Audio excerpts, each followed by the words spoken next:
Hello there. Happy New Year, Peter. How's it going? Happy New Year, Paul.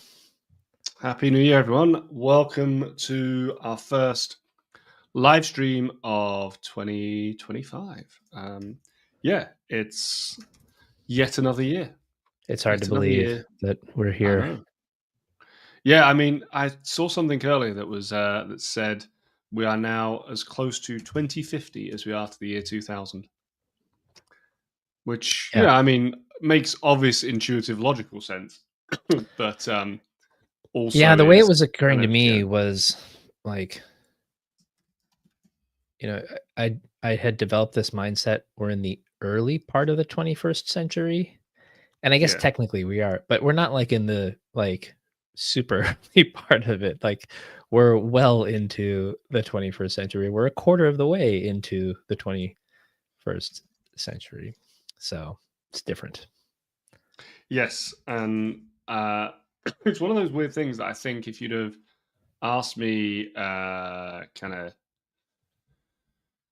you'd asked me in the year 2000 when I was much much younger, what I thought 2025 would be like, there's a bunch of things that would not have been on my list. Would not have been on Yeah. my not have been on my, oh yeah, I expect us to have these problems going on list. So yeah. Yeah. Anyway, did you Yeah. have a good No, Christmas? I Have a get good New Year. Let's be a bit more upbeat now because I feel like that was a sudden like real downer tone. So yeah, did you have a nice Christmas? Did you have a good New Year break? Yeah, we it's restful, sort of. I mean, lots of work on the house, managed to get out a bit. And then, since the new year, kind of like dipped back into work. And uh Probably the one thing that, just work related that is a lot of fun is I had the uh article I wrote on the spring 25 release notes for Salesforce for developers has now been published on Salesforce Ben. So I Congrats. had a good, good, quite a few hours like digging through the release notes, and it's the first time I've ever had to review them that way. So, Mm, kind of coming up with a strategy to prioritize like what and how I approach that was certainly part of the work. But I'm pretty happy with how the article turned out, and thank you for reviewing it. oh no, happy to help. I'm just putting a link to it now. Peter's Spring 25 article. Yeah, no, it was a very good article. Having read it both in the preview and, yeah, I like to see these things live as well. I mean, it's always cool seeing things behind the scenes in a preview. It was our friend Kerry Townsend, um, who she released a book last year on Sales Cloud that I'm going to butcher the title of, so I'm not going to try. But like, it's implementing Sales Cloud, like. Mhm. And Kerry and I are very good friends and know each other for a long time. And I have some knowledge and experience of the pain of writing books myself. Right. And so, like, sat down with her and read through some chapters early. I'm reading through some chapters of Pablo Gonzalez's upcoming book now, and even though even though I read Kerry's book all the way through before anyone else got to see it, or any member of the public got to see it, even though I read Pablo's book before other people get to see it, it's still nice reading the final version because there's always a couple of things you're like, that's been Mhm. added, that was different. And I think I'm a big paper book guy as well, so I like having Yeah, physical copies. you know, I I like the idea of it. I have such a hard time making time to read.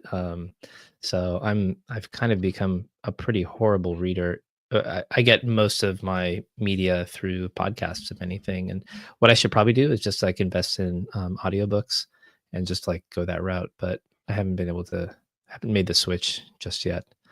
Um, but I have started to read again. So I've been reading a book, nothing to do with Salesforce, on it's called The Memory Illusion, and just like Okay. how memory works, which is fascinating, perhaps even a little disturbing. But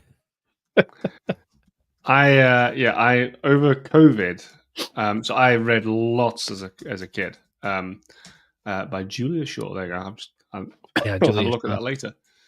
Yeah, so over like as a kid and a teenager, I read like volumes all the time, and we just always had my head in a book. And then as you become older and you have those things where they got responsibilities and a job, Responsibilities, children, jobs. Yeah. yeah, I kind of just stopped. And the big thing that made me stop, weirdly, was working from home and working from home and No? not traveling, because I had a period where I used to do that. Do you remember that? Do you remember commuting? Do you remember what that was, Pete? We used to get up every morning and you used to put on a little suit and you go into an office. Um, Yeah, yeah. so when I was commuting into Leeds, which is like a 35, 40-minute train ride, I would do lots of reading because Mhm. what else are you going to do? There's only so much staring down other passengers you can do. And, that's not that polite all the way through. Just Um, depends on how much you wanna creep them out, Paul, so there's an amusing story where there's a girl who caught the train with me every day at the same train every morning, and whilst I would sit there reading, she would sit there doing her makeup. And like for anyone who commutes, you'll know that you have these people where you come up with a name for them yourselves. You never speak to them. You have no knowledge of who they are, right? Like Mhm. I didn't know this girl from Eve, but one morning she was sat there and I was sat there and we were just kind of, both doing our thing. And a moth or butterfly just flickered on my ear. And any like cool or like, kind of like, hey, like It's like fall any, out of any, your seat onto the it literally jumped up, fell on the floor. Any chance I had of there, I mean, I was, I had my girlfriend at the time. I was not seeking, but any chance of there ever being a classified that was like, you were the guy on the 8:40 to Leeds reading his Kindle. I was the girl doing my makeup. Fancy you? No, yeah, any chance of that right, like went out the the missed window. connections column Yeah, was not gonna be you, huh? yeah, that was like you never no chance there. Yeah. But anyway, I used to do lots of reading there, and then and flying for work. When I used to fly for work, I did a lot then. But since when I started working from home full time and not traveling as much, I and was also in a kind of more senior position. If I was traveling, I'd be like doing emails and things. Right, So yeah. during COVID, I made a purposeful attempt to get back into reading, and I'm really pleased I did. Like I Mhm. read 38 books last year, Well, that's good. and I'm like I want to try and do another 30 odd this year. And like, yeah, it's one of those. Every morning I try and sit down, like have a cup of tea, and before I do anything else, just try and do like 20 minutes, half hour of reading. And not just, I mean, I read a lot of Salesforce stuff, like the book reviews on the channel and things like that. Mhm. Mm, but people should read fiction. It's good for your brain. So yeah. Yeah, I agree. So, actually, one way that I was, I guess, getting some fiction audiobooks, there was uh,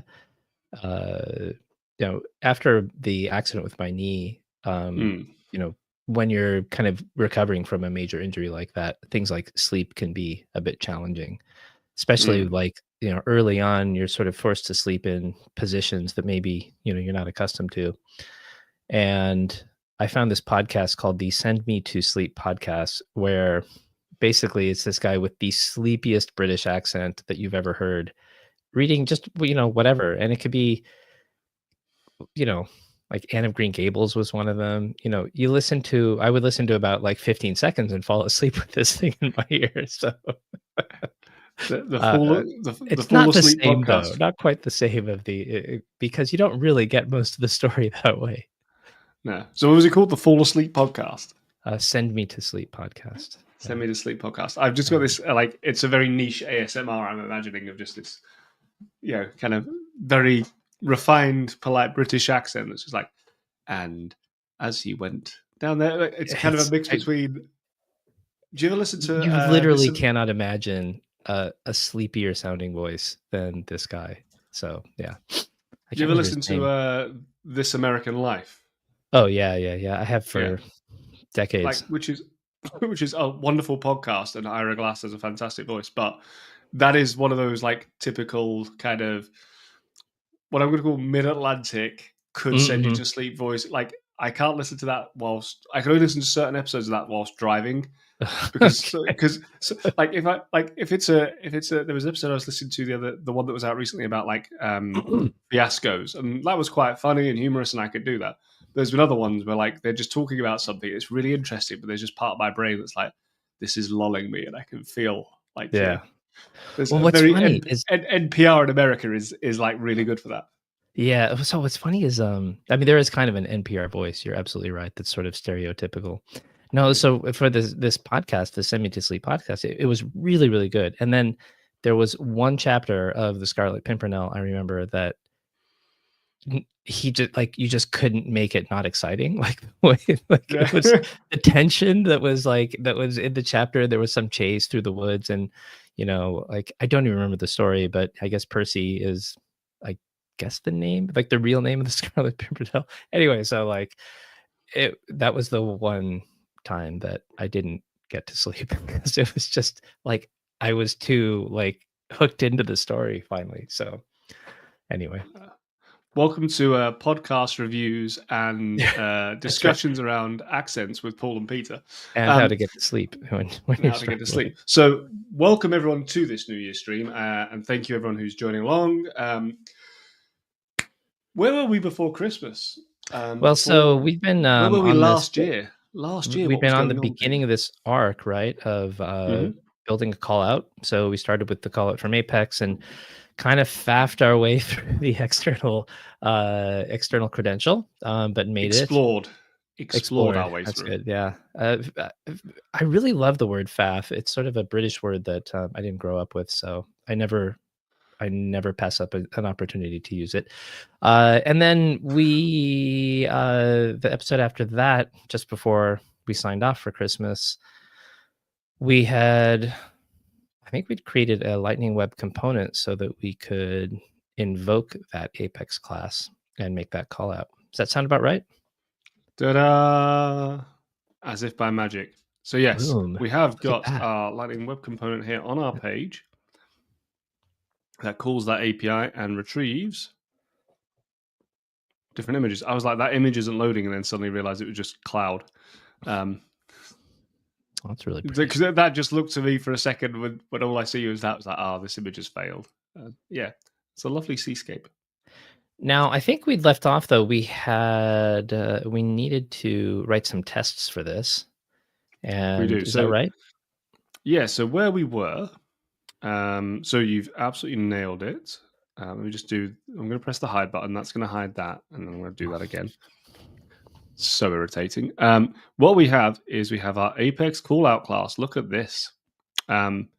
And our class and I'm going to suggest you maybe make that slightly bigger as far as font size. Yes. Good point. Ooh, maybe not that big. Maybe that big. That so far, no comments. Oh, and actually, before we get into this, folks, if you are watching this live, we love to hear your comments and interact. It's been kind of hit and miss certain episodes, but if you're out there and you have a question or want to see something that's related to what we're doing, please pop it in there. We'll take a look. Or more importantly, when Peter and I get lost halfway through this and we can't remember what we're doing, or we just start looking incredibly stupid when we're messing around with name credentials, feel free to chip in and say, "Hey, idiots, here's how you do this." We have had some good assists through the episodes so far. Yes. So, yes, here's our Apex callout class. It's probably not the best named class in the world, but we have our private static final strings for our name credential name and our endpoint. The reason these are final is that they're constants. We're not going to really change either of these. With them being constants, I did think this earlier on. So private static final strings, they are constants. They're never going to change, right? Constants are normally named as such. Yep. And I would probably go as far as to say that we gave it a bad name. So something like that, and then that's fair. So what I would suggest we do is actually do that, and then just update here. And for those that are wondering why it's capitalized, it's a bit of a standard way of developers showing and helping other developers see that this is a constant. This isn't going to change. If you're looking for it, it's going to be fixed. And never will you need to worry about it. It also means you can kind of reference it quite easily for searching elsewhere. Cool. So we have that. We are setting our endpoint, setting our method, making our call out. We are debugging the response body here, which we don't need to do really. I'm just going to remove that for us now. Yep. And we are working with it. And that is great. So we need to do some tests, as you rightly say. So shall we start off by creating a Pexels callout mock class? That sounds good. So let's create an Apex class. I'm going to Pexels. I'm going to spell it correctly. And while Paul's doing that, so a mock class is kind of what it sounds like. You're basically, I think it comes from mockup, where you're sort of putting in place something that is going to simulate the actual logic, but do it in a way so that you can be invoked sort of safely and in a protected way that doesn't impact sort of any real world data or functionality, and is particularly helpful in doing callouts like this because unlike with Apex, with the database and with Sockle and with DML, where the transaction sort of all lives within Salesforce. The minute the call out goes outside of Salesforce, it's going to some other system that doesn't know that Salesforce wants to roll back something. So the mock just sort of allows us to kind of put in place that test logic, and make sure that as far as within the boundary of the Salesforce runtime, this feature we've built is going to run the way that's expected. So I was just checking that things were disabled in terms of good old what's the word I'm looking for? Copilot and things. Oh yeah. It's weird this time. So there's I did think about turning it on, but cannot find the declaration of element permission set. Oh yeah, okay. So normally I'm able to see the actual syntax highlighting. I've not saved it yet. 1 second. Let me save it. There we go. And let me just return null because this won't compile.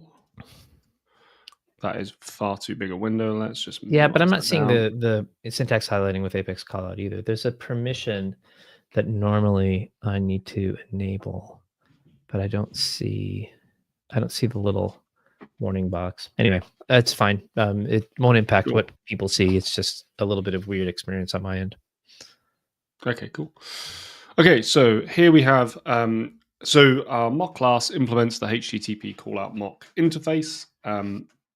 What's an interface? We've come across interfaces before, I think, when we were doing we came across interfaces briefly when we were doing our trigger handler. But when we were doing our trigger handler, we ended up using abstract and overrided methods and things. So should we just do a quick refresher on what an interface is? Yeah, sure. And it's sort of, it's going back into core object-oriented or orientated. Is that how the Brits say it? I think it's object-oriented programming. Okay. Anyway, object-oriented programming, the idea is that you have inheritance. One way of inheriting is where you have, like we did in the episodes around the trigger handler, where you have sort of a superclass subclass. With interfaces, though, unlike the sort of class-based inheritance where you inherit all of the logic and functionality of the superclass, interfaces are a way of defining what the what the external facing features, if you will, of the class are going to look like from the thing that's invoking it without determining any logic of that. So with an interface, you say, this is what my interface is called. It's going to have these method names. They'll have these parameters, and it will have these return values. but you don't actually define anything for what that method does. And the idea is when you implement it, like you see here, that implements HTTP call on mock, um, the interface for that is defining a method called respond. Mhm. And it's the job of the person implementing the interface to then, the programmer who's doing that, to then determine what the logic looks like for that in each case. The way that I think about it in the context to help make sense of it in Apex, for example, a really common and well-known one would be something like a queuable or a batchable, where you have, for example, an execute method, right? Mhm. The batchable interface doesn't know what the execute method does because that's the job of the developer who's implementing the actual batchable class. But having an execute method allows your batch class to be executed by the batch framework because it's expecting an execute method to be there. And that's what the interface provides you, is the sort of structure that the thing that's going to go and use this class is looking for. Yeah, there was many years ago. Simon Goodyear did a talk at some developer groups. In fact, one of them might have been my Leeds developer group, where he talked about interfaces, and he came up with a very good analogy that I like of an interface is like a plug socket. So Mhm. in the UK, we have the world's best plugs. We're very, very proud of them. But they are a 3-pin plug system, and it's 240 volts, and I think it's 1.5 amps, something like that. And something like that. Anyway, but we have a defined system for how much electricity you're going to get out of the plug socket. Mhm. And my laptop, the dishwasher, my phone charger, my electric cooker, everything runs off of that same understanding. And so you just define your plug, you plug your plug in, it's going to draw the electricity. What you do with that electricity, the implementation, as it were, of that electricity being used, is up to the device. And it can go everything from, as I say, a toaster to a laptop. Yeah. But everyone agrees the standard, and everyone agrees that Britain has these amazing plugs that are the best in the world. And that's how it works. The electrical system in the UK is the most over-engineered electrical system. That's what Well, it's thorough. Like the it three. is. Extremely thorough. I remember as a kid it being one of these things like tangent time. People. I remember as a kid in school, like always, and kids in general, you get told don't put your fingers in plug sockets and things like that. In Britain, and if you're a parent in Britain, please keep on telling your children not to put their fingers in plug sockets. You don't really need to worry. Like the child to be able to manipulate all 3 pins correctly to electrocute themselves would require them to be doing a level of actions and coordination that they have thought about this. And at that point, it's impressive. Like it's very, very hard for for you to get electrocuted, for you to have things trip or like go wrong. Whereas like American plugs, the number of times I see it sparking when I'm putting stuff in, I'm just like, ooh. Maybe, it could be that the electrical plugs are killing the cleverest Brits, because you almost have to be so clever that it kills you. What are you trying to say about the rest of us Brits? Uh, I'm just, proposing a theory. Listen, we will revoke your card, Pete. We will send you back. Uh, So, yeah. so we have our interface, we have our plug socket, and what we need to do here is provide the implementation for it. When we provide the implementation for it, it means we're going to be able to use it in our tests. Because this is so what we're going to do here is just respond. Now, we take in a HTTP request and we return a response.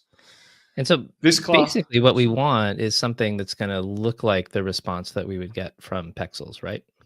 yes. And here's an interesting kind of one of our interesting conversations around what we're sending, what we test, because um, in my ISV product for groundwork apps, we have a series of requests and responses we receive, and I know what those requests and responses look like, and I process and handle the data within the responses. So I want to make sure that if if there's a first name field in the JSON body, I'm doing something with that first name field or a message ID or whatever. Here, we're just literally passing the body straight back down. So all we need there to be is a body. And this is a really, excuse me, interesting kind of thing where, for the sake of our time and availability here, but also in general, I think is a point, we only want to test that this method does what it's meant to do. We are not necessarily trying to test that this method is passing back correct data, just that it passes the data back through. That's So, interesting. yeah, we could encode this with a correct valuable response body and things like that, but we're not using it for anything like that. We're not actually using the response body other than just to pass it back down to our Lightning Web Component, which isn't gonna, which is up to it to process. And so, in terms of decoupling for this test, I mean, it's not going to make any difference for this in terms of speed, but we can do that. As an, I mean, if this was you designing this test, like for a production environment, is that the approach that you would take, or would you actually produce the full JSON document, or would you do like a partial, like how would you approach that if you were, expecting this to go into production? in a full product, so this is probably a broader thing, but in a full production environment, I wouldn't just pass down the body like this. In a full production environment, I would do some processing of the body and pass down, because all we really care about on our LWC is the URL. I would just pass down the URL, and so what I would be doing is then checking that if I got a URL back and do that in production, and like in my products, I validate that the body is as I expect. Do that because if the provider of the interface changes, if the provider of my API changes their API, I kind of need to know about it and need to know what's going to break and not. But yeah, in a real scenario, I would typically include the JSON, but I would also make sure I'm including error paths. I would make sure that I'm doing different variations on it. But for here, because it's such a simple one, I'm going to suggest what we actually could do is just go and create a HTTP response like this. We need to set the responses, set body, and we could literally just say that this is success, because it's not going to be, again, this body's not going to be processed anywhere in our Apex test. Right. And we would set the status code as probably 200. Sure. Yeah. And that's pretty much it. And I would just respond with that. And would you, it's just kind of going back to the previous question, in that case, if there were, let's say 4 or 5 values that you were pulling out of the JSON that were actually useful, and that, that's what was coming out of the actual call out method, would you just include the actual JSON elements that represented the things that you needed in there and like forget the rest just to keep it lightweight? Or I would would you normally throw the whole include document in there because you need to test the extraction of it? Yeah, I do the latter. Yeah. So like I would throw the entire JSON document in there. I would throw, because I'm checking, like the API we're using here is quite a simple one where it's like, it's not nested. There's a limited number of keys. It's quite simple. Right. There are, excuse me, some instances like the one of the APIs I'm using, for example, I might be sending 30 messages at once or 300 messages at once and getting a combination of error and success messages back, which I then need to manage and process to say what's errored, what's succeeded, what's good, what's bad, and then process those out into something else. And so I'll be creating a series. I'll actually have multiple JSON bodies in the system to allow me to do that. Now, one of the things that you can start to do here is like think of using static resources to hold the JSON or other ways of doing it. There's lots and lots of things you can do there for managing that. There is it static resource callout mock? Have I made that one up, or is it? That's something along those lines. Yeah. Yeah. So there's an option called static resource callout block, where what you do is you provide you basically set some statuses. So you would set the status code and headers here. You provide the name of a static Oh, resource and you're you not showing return that that screen. body. Sorry, like I'm actually just using this one, but if I drop this down, you can see There it we here. go. Yeah. So what you would do in an example is we would create our new static resource callout mock, and in that we would have set our status code, and our resource name, and then that would allow us to return a body from a static resource. So if you are working with APIs where there's a lot of data, or you want to reuse it in different ways, this is a really good way of doing it. We are doing kind of the simplest sort of option here, if we're being kind of very honest. Whereas in a real life production environment or in a product or whatever you're doing, you're going to have some logic around it because you're going to want to do, you might be calling an endpoint for get, you might be calling it for bulk get, you might be calling, post, put, patch, delete, all on the same endpoint. And you might also get a series of different error responses. In one of the APIs I work with, there are 33 different types of error code I could receive. So I have to, Right. but they're all on the same HTTP code. They're all on the same HTTP kind of response. But within that, there's a different error message. And depending upon the error message, I then have to present different things to the user. So all of those things, So it's not an excuse me. HTTP error or code that you're No. looking for. You're looking for an error that's encoded in the HTTP response body. Yes. So in the HTTP response body, there would be a blob of JSON. It might say error code 105 error. This template doesn't exist, and then there might be Right. another one that says error code 106 incorrect language. Yeah. Yeah. Got it. Yeah, that makes sense. So Cool. we're going to use the basic simple thing though, of just doing this, and this will work for us. It's not. I don't want to say it's not big and it's not clever, but it is actually pretty big and clever. And the thing, one of the things I think we've done here, Peter, is kind of jumped into creating this callout mock without explaining why we're doing so. Because we've discussed mocking briefly, Mm-hmm. but why do we need a HTTP callout mock at all? And the reason being, let me just create a test class, is because test, not text, is because we cannot do callouts in a test method. During your Apex tests, there's a bunch of things that you're not allowed to do for very good reason. And one of them is obviously making callouts, because if you could make callouts in your tests, that would mean your tests would take even longer to run and would be very slow. You're also potentially And changing the state of other systems based on a test that can't be changed back. exactly, yeah. So like there's idempotency on it, there's speed, there's what happens if the other one's down, does your test fail or not? So what we're doing here is really we're mocking out so that when Salesforce makes that call out, our mock goes, here's our response, and kind of acts like it's happened. And that almost brings up another sort of side point to that, which is, there's a tendency, I think, in the Salesforce world to sort of group code tests as like everything is a unit test.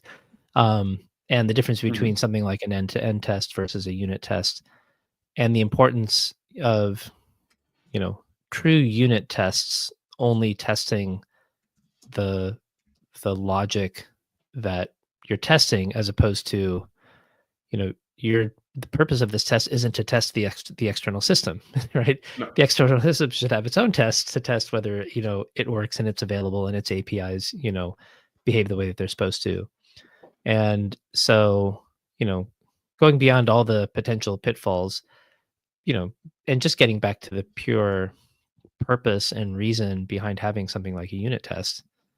I mean, this is, it's fitting directly into that, which is test the logic that you wrote, not the logic that someone else wrote. I think there's just what you said there kind of takes us back to that interface discussion as well of what you're really testing. You don't care about how they're implementing their API and how quick Right. it is. You've got a contract with them that says, I'm going to get this data. So you're going to get that data. So the way we use this mock class then, so I've got here a little test method, test get pixel pick. I set the mock. So this set mock method takes in the type. So you can see here system.type interface type, which is http callout mock.class. The .class option at the end here is a word that I'm looking for. Property, I suppose, technically, says that it is the type for this. So on any class in Apex, you can actually put .class on it and get the system type out from it. And then we're just going to create sort of like a self-reflective property sort of thing. Yeah. Yes, and it allows you to start doing clever things as you pass things through. And then we also have this new Pexels callout mock where we're just passing that in. We're then going to call test.startTest. And we're then going to do Apex callout dot get pexel pick page number, and I'm just going to put the number 10 in. And we know we're getting a string back, which is our body.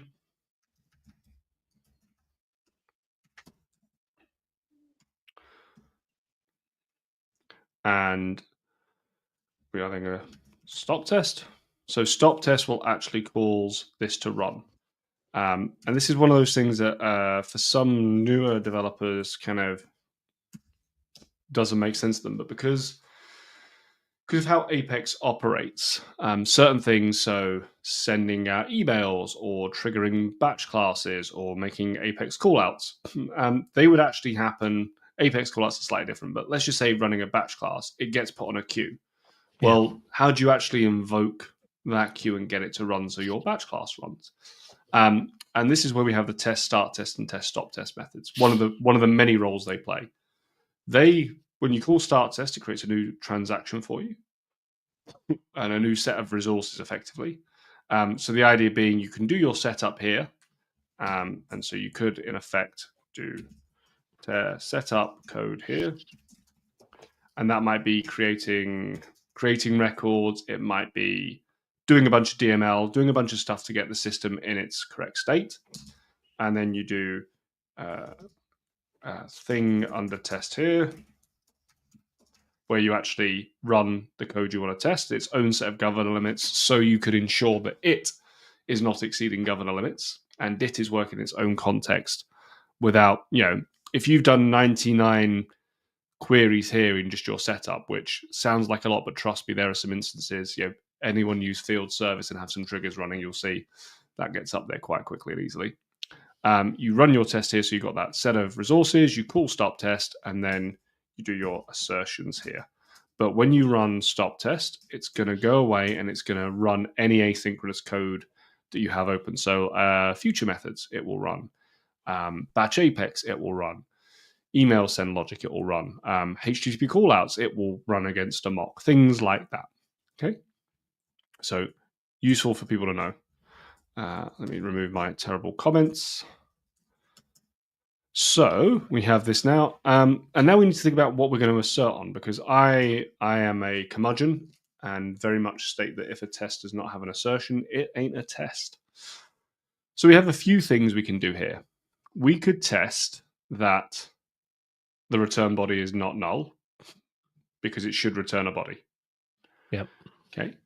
So we could do that. And so we could do system.assert. Is not null, and we're going to do return body, and we could do the return should not be null. One of the other patterns that is quite common is when you are trying to test that something doesn't fail, is you write a weird negative test. So what you would do is you would, in some instances, and we're not going to do this here, but you could do this, is you could add a try catch block. There you go. And you catch your exception here. And you do system.assert.fail. Error should not occur. Now, and then this will only get called if an error occurs, and it will fail, and so the test will fail.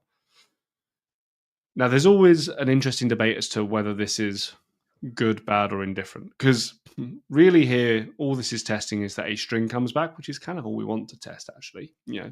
Not too bad. We're not really worried about the implementation. This is useful in instances where this can be useful in certain instances. I'm trying to think of another good example off the top of my head, but there are instances where you are expecting an error. So say we were expecting an error to come through here, we could actually do this. And let's just say that this is meant to throw an exception here.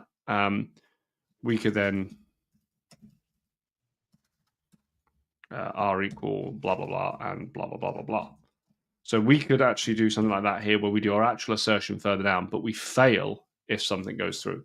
So there are other patterns around this. Again, for this simple example, I think what we have at the bottom works for us because this is a very simplistic method and requirement. But does that make sense, Pete, as to why we're doing it? And do you have any thoughts as to whether what we're doing here is heathen terrible work or Yeah, no. I mean, I think especially because we've gone the route of we've already made the decision that we're not trying to return a JSON body that has any fidelity to what would happen in production.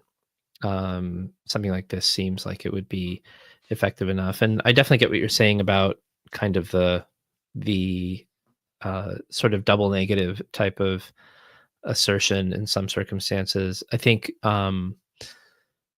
those are really effective when you're doing kind of like you said, negative testing, where it's like I need to test that this fails the way that I expect it to successfully. Yeah. And I always found that takes a little bit of sort of mapping out to, it's like, okay, so what does, instead of what does success look like, it's like, okay, what does failure look like? I'm trying to produce a failure circumstance.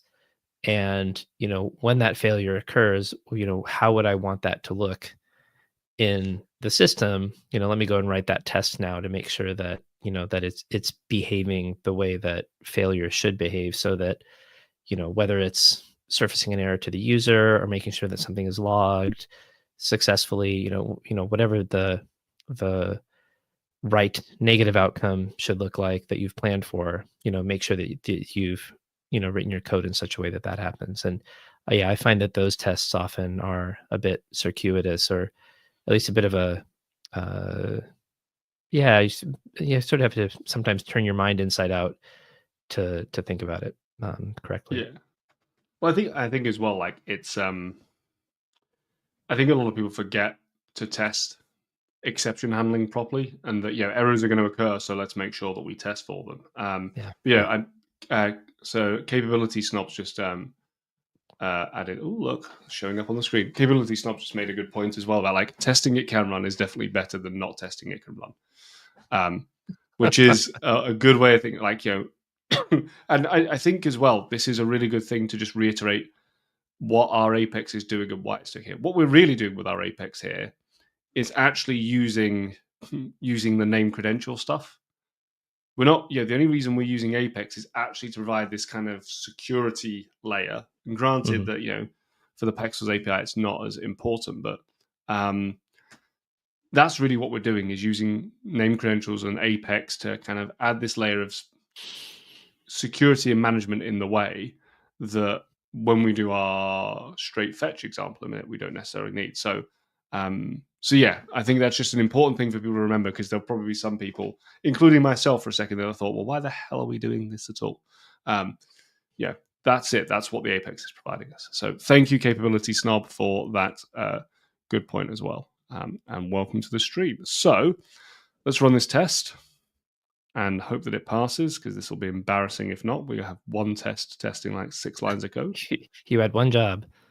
Yeah.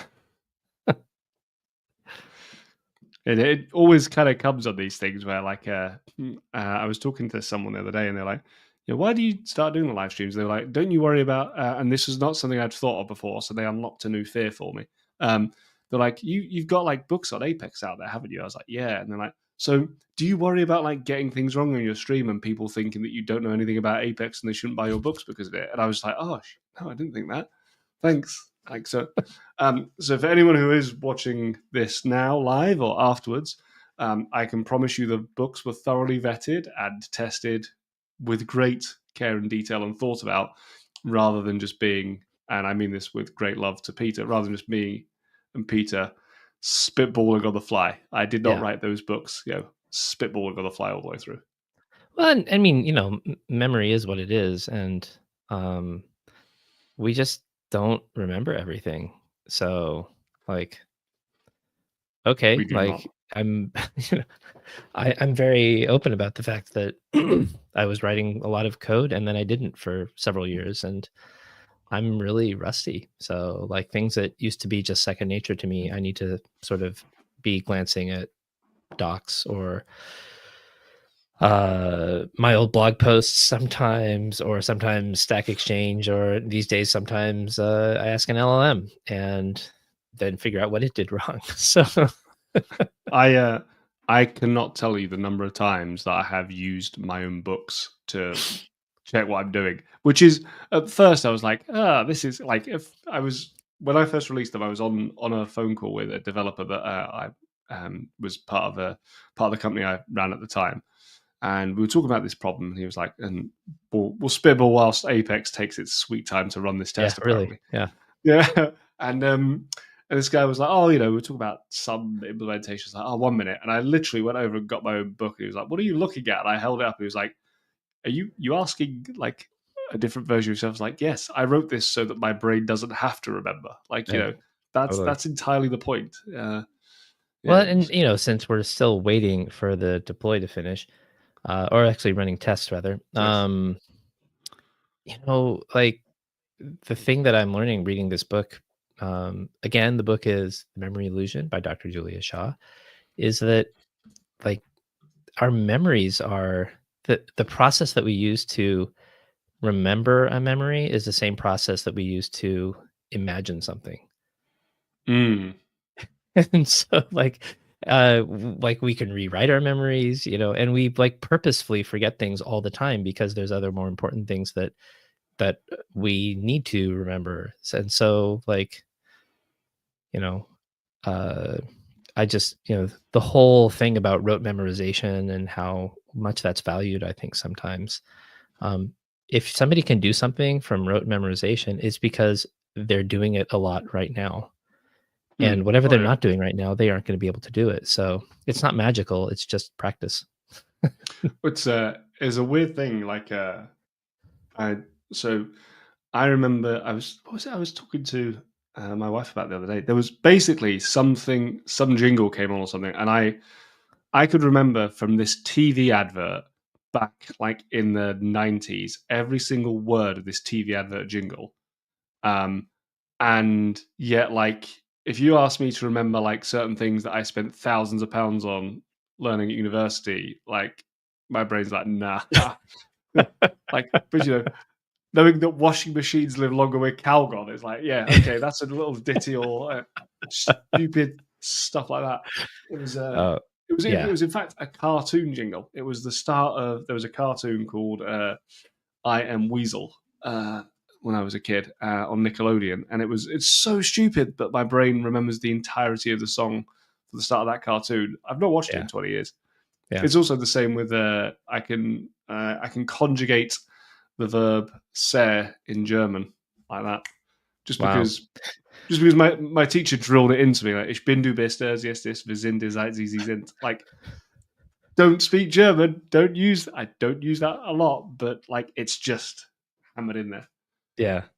I had a weird thing happen around peanuts. And I was in a boys choir, and there was a song. I never even sang it. My brother did. Yeah. And so I heard the song enough times, and this song that was like a sort of a folksy song from the American South during the Civil War, Mm. like popped into my head, and like literally all day it was going on and on. So yeah, memory is a very weird thing. Um, but I'm becoming much more forgiving of like the weirdness of both my memory and everyone else's in reading this book. Yeah. I totally agree. Capability snob. Let's make mistakes, just not in production.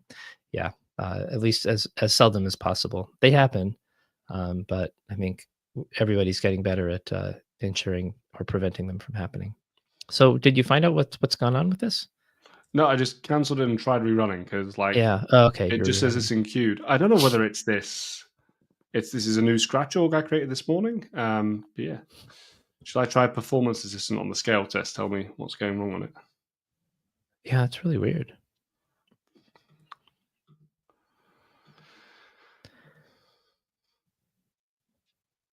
Just seeing if the developer console is telling me anything's going. Oh, there we go. It's run and it's passed. Oh, yay. That's all I needed to do was go and open like 3 different things. So our test has passed. Who knows why it took so long? Meh. But it has worked. So I think we can do something more interesting now than sitting and looking at a test that doesn't want to run. So what we wanted to do from here was, so we've gone away and we've used Apex to make our call out, right? And it makes our request and returns our response. One of the things we wanted to do was look at how we could do this direct from LWC to Pexels instead of going through Apex. And there's a couple of kind of points in this. So number one, with Apex, we were able to use. I don't think you can use name credentials in Lightning Web Components unless there's been an update that I'm not aware of. We shall check that. Yeah. But can you? Yeah, you can only use name credentials in Apex as of like 2021. So unless I don't think they've changed that. So we can make a call though by making sure it's added to remote sites, but by using fetch. And so the fetch API is a very different beast because the fetch API is effectively making the call out direct from the browser. So what happens is you download the component onto your machine, and then your machine makes the call out to whichever API is and gets the data back. And there are some pros and some cons around this. So let's just spend a couple of minutes talking about why we might want to do this instead of using Apex and what the pros and cons are. So the biggest ones for me are the pro of using Apex is I can process it on Salesforce, which first of all, even before that is number one, we have name credentials. That means I can have a secure connected authentication to what is likely to be an enterprise system. So if I'm connecting to like my finance system, I don't really want those credentials going down onto someone's machine. I just want to make a call out and get that data securely. And then I probably want to get that data, do some processing, and only return the needed data down to my Lightning Web Component. So if you imagine from my HR system, I might get, if I got Peter's record from the HR system, I'll get his first name, his last name, his date of birth, his salary, his tax registration or social security or whatever it might be. And what I really want to pass down is his first name, last name, and his profile picture from the HR system to display it on a card. I need to add in some layer of kind of cleansing on that to ensure that only the right data is passed out. So that's really where I think the Apex call outside works very well, is it adds that level of security and kind of processing in. The downside is obviously you're adding an extra jump. So you're calling Salesforce and Salesforce is calling the API and then it comes back and bum, bum, bum. So, you're adding some time over the wire there. If you are calling a consumer API, is what I'm going to call it, one where there's either no authentication or the authentication is like we have here, it's an API key, which is less, it's really for throttling, shall we say, more than for ensuring that you have set access. Yeah, throttling Then I and think, license fee, so like that's the billable entity, right? Exactly, yeah. So if you're doing something like that, then I think having it direct from the browser is much quicker because your browser will go straight to the API and retrieve it. And so a good example is like getting video. If you're getting video or media of any type, like an image like we're doing here to display on a component, going via Salesforce to do that and streaming that is a headache and is not something you really want to do. Yeah, So I think those are the another really two big. Go on. Sorry, Pete. another good example of when I would probably use a fetch directly from the UI would be sort of if there's sort of an information lookup service that I then want to pull in and add to some Salesforce data, I don't really see any advantage to pulling that through Salesforce first and then sort of adding that in. So for example, like an address lookup service, if your website or your user interface allows you to start to type an address in and then, it comes Mm. back with some suggested addresses, and then you want to pick one of those that becomes the address for your contact or for an account or something like that. I think like why would I want to incur the extra trip through Salesforce for that when, it doesn't really matter to Salesforce. But then once I get it, of course, then it's going to be committed to Salesforce and then it'll be stored. So I think that model makes sense to me as well. Yeah, definitely. I mean, there's a really good kind of thing you've hit on there, which is the idea of, well, does Salesforce need to know about this? Mhm. So I think there's the security side. There's also the does Salesforce give a damn about it? And you don't need to care about all the addresses on my street when I'm trying to choose one. You only need to care about my address when I've selected it Yeah. in this context. So then, shall we look at making a Lightning Web Component? Should we swap over? Do you want to drive and do some? Yeah, I could. This will be fun for me, especially because of I was sort of looking up the fetch API, but I didn't really get too deep into that. So I think you'll need to create it Yes. though, and So then once it's created, I can open it up. should I create I'll call this display image fetch. Sounds good. And display image fetch. And let me just save it so it deploys up nicely.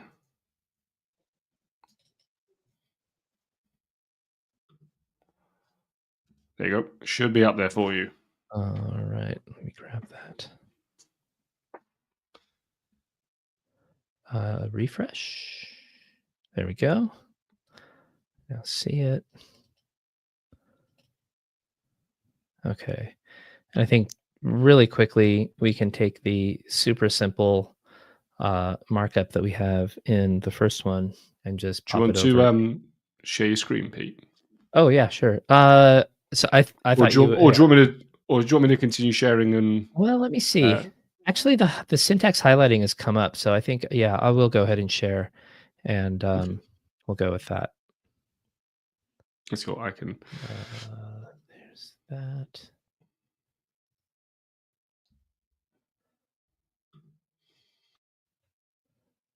Let me just make sure I'm picking. Okay, I believe this should be the right one.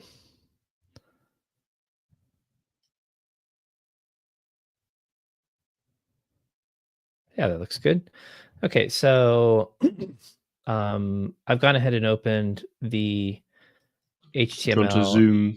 zoom in Oh, again? thank you. Yeah, that's a good point. Let's get you a little bigger. Is that good? Perfect. That looks All good. right. You got a different looking VS Code to me. Have you got a different Which theme theme are or you something? using? I'm probably using the default because I'm boring like Yeah, so I'm using the Cody is in bed by 10 p.m. theme. that. I don't think. Yeah. I'm just using the basic theme. Okay, so Dark here mode. display image is going to be the same markup that I'm going to use for a display image fetch. There's no difference there. So let me paste that in, and we'll save that. Oh, do you have deploy on save turned on? I do. Yeah, it's just worked. Okay, great. All right. But I'll try and remember that so I'm not, because my habit is normally I sort of write a line of code and save. Uh, so I'll try to avoid that. It's all right.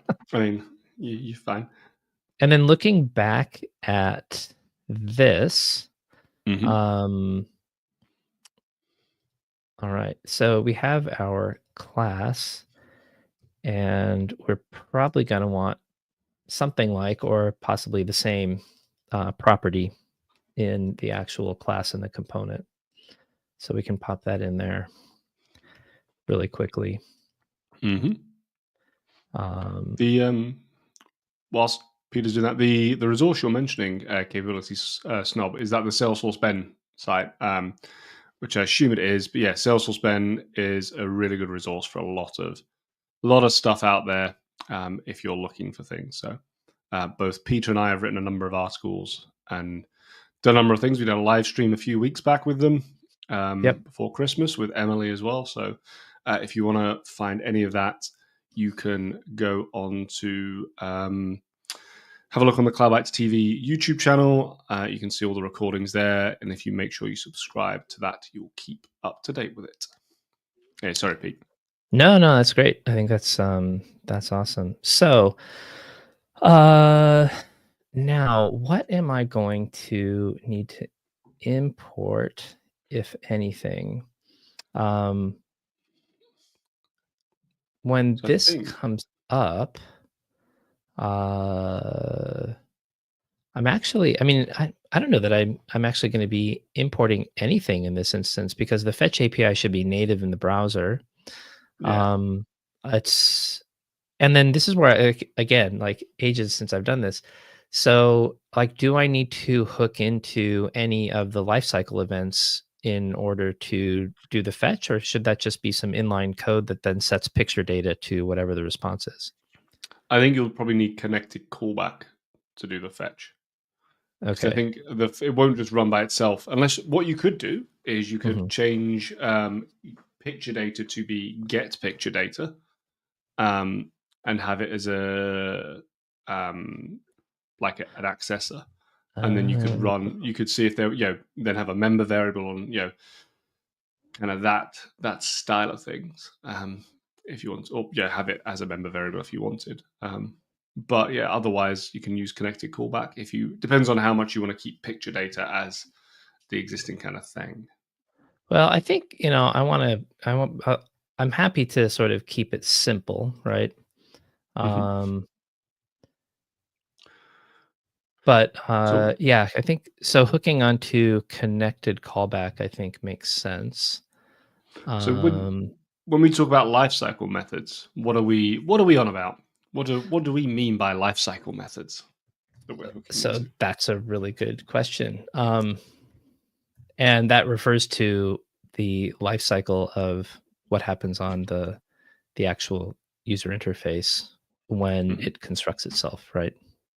Yes. So when a Lightning Web Component is created, well, sent down to your browser and then created on the page, there's a number of things that happen. And it gets instantiated, it gets connected. This is where I'm. There you go. Let's just read the documentation. I was actually just looking at this, but I don't remember the exact order. Oh, you know why I was Yeah. doing it? I had this as a question on the Christmas quiz for the London Mega Meet Ah. Christmas event. I had a life cycle event question, which I've already forgotten. So there you go. So you have the connected callback, you have the constructor, you then have the connected callback, you have the rendered callback, you have an error callback if there's an error, and then you have disconnected callback when it's removed. So you can do some tidy up afterwards. Okay. So connected and disconnected effectively mean that enough data has been loaded so you can't necessarily see it on the screen yet. It's not rendered, but the actual Lightning Web Component is connected up on the DOM for you to start making things happen with it. And so this is the right spot for us to kind of go away and say, fetch some data for rendering on the system. Right. And so I know that the basic syntax, I'm sort of looking at some cheat sheet here. Response equals await fetch. Uh, and then I'd use my, Fetch is T. Oh no, you got it there. yeah, it eventually came through. And then, this is going to be my, so what's the Pexels It's URL? in it's in the name credential, but I can grab it for you if you would like. Is that actually, can I find that? Oh, there we go.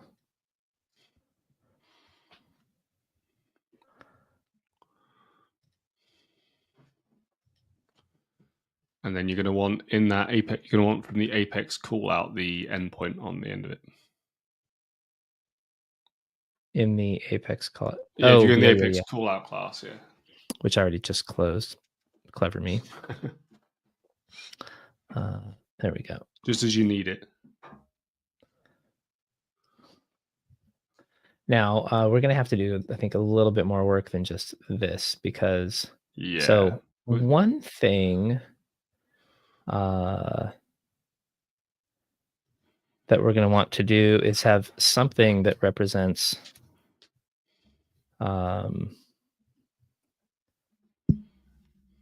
so yeah, per page 1, and then which page number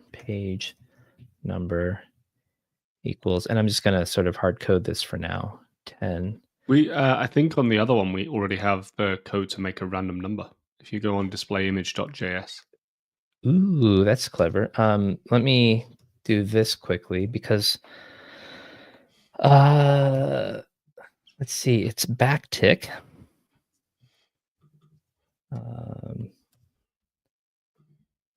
Right, and then is it just brackets page num? $. Thank you. I knew there was some. Yeah, $. There we go. So do some string interpolation and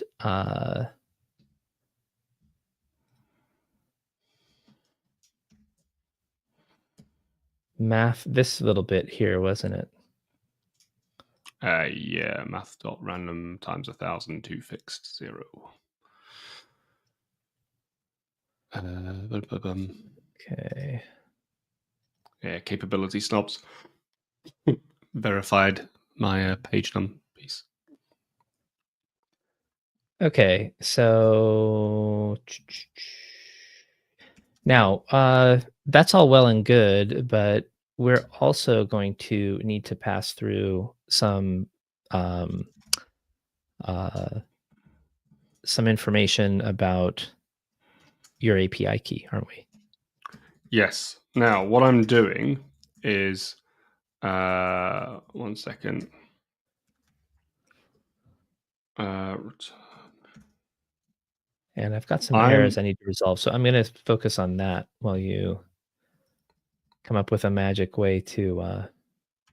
Yeah. So a magic way that both allows us to do this and also does not let everyone see. That's what I was thinking about too. Yeah.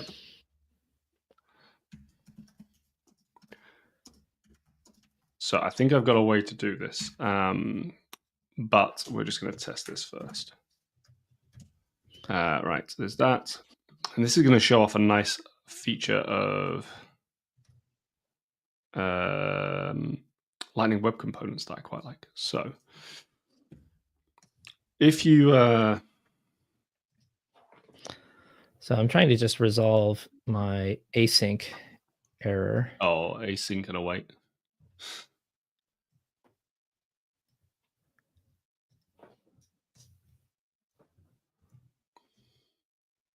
Oops, that's interesting.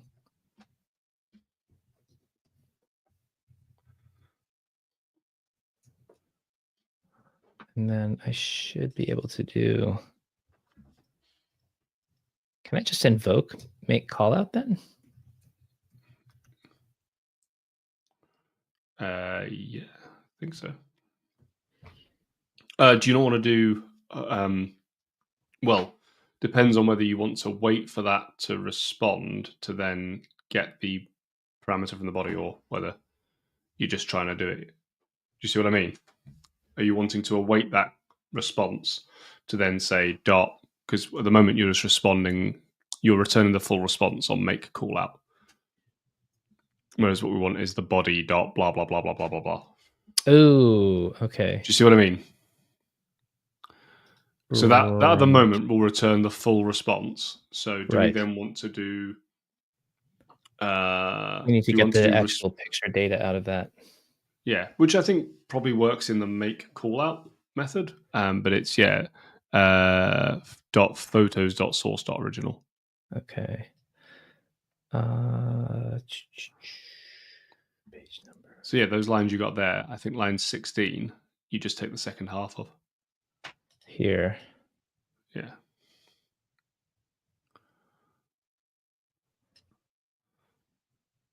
Right.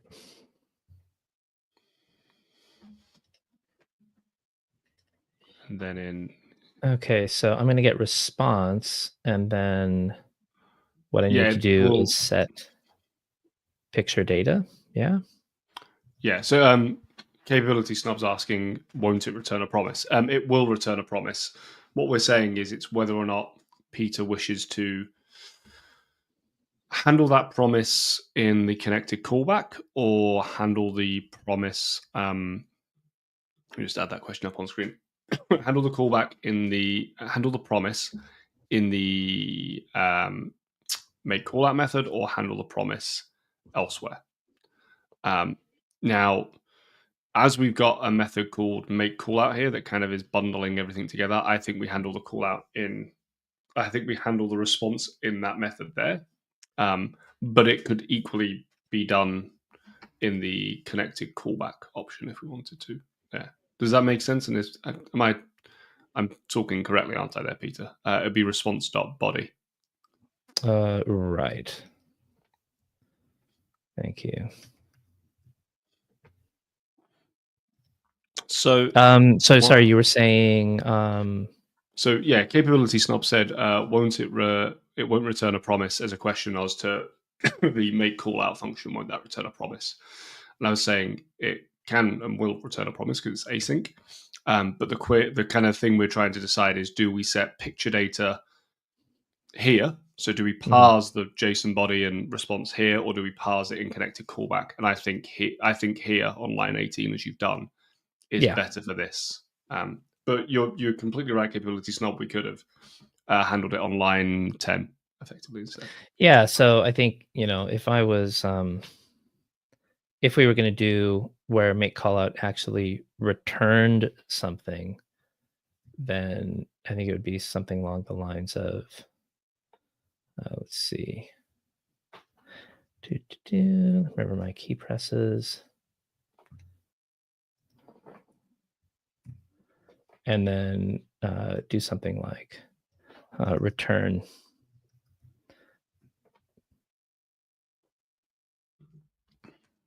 Without the equal sign.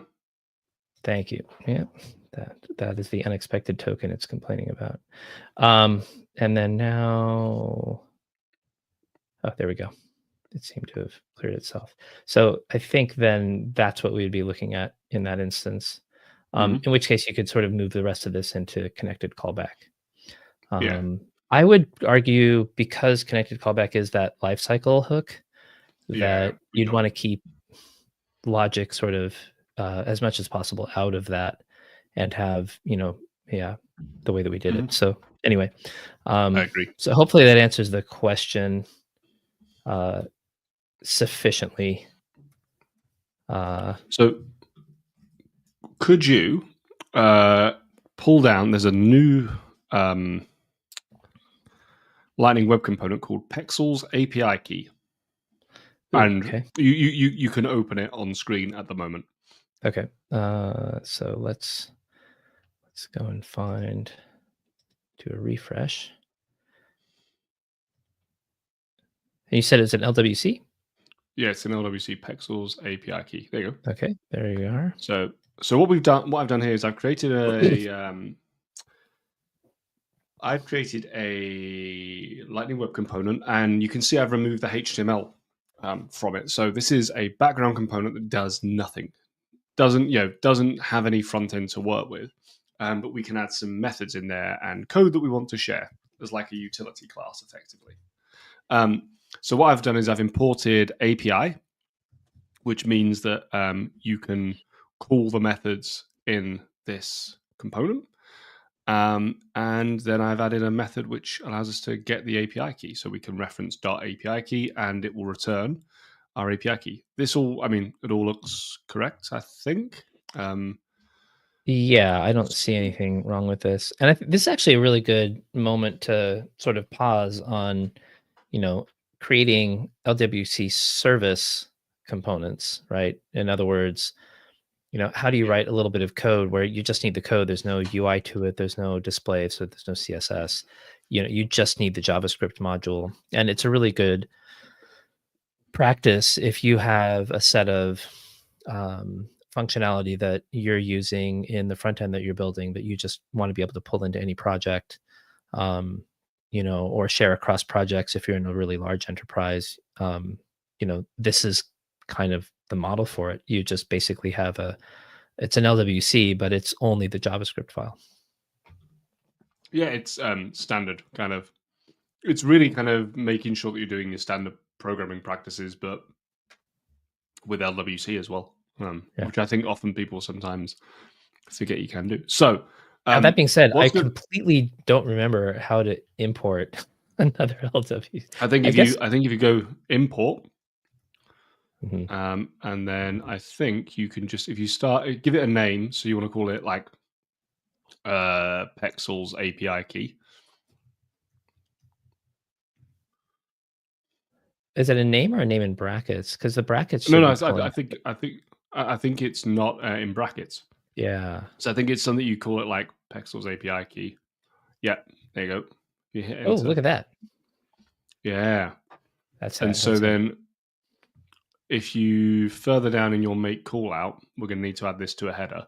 But for us, what's it erroring?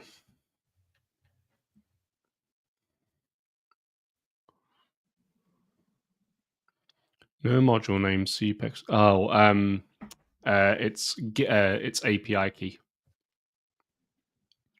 So change Pexel's API key to just the letters. 1 minute. Let me show you what I'm on about, rather than trying to.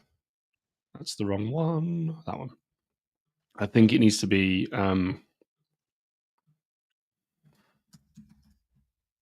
Oh, okay. I think it's that.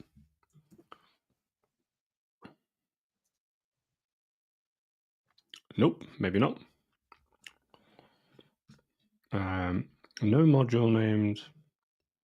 This is where Peter and I are trying to remember how we did. Yeah. So, why does it say that that needs to be saved? Did I make a change or something in that?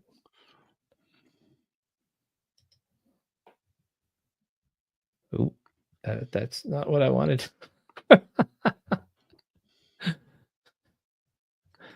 Okay. I think I just doxed your API key, Paul. Sorry. It's all right. Import the code. I don't know.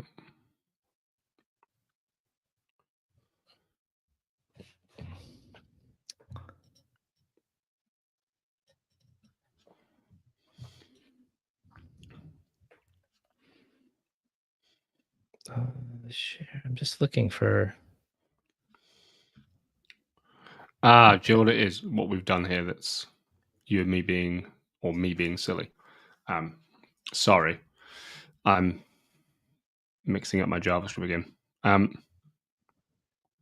We want to do this.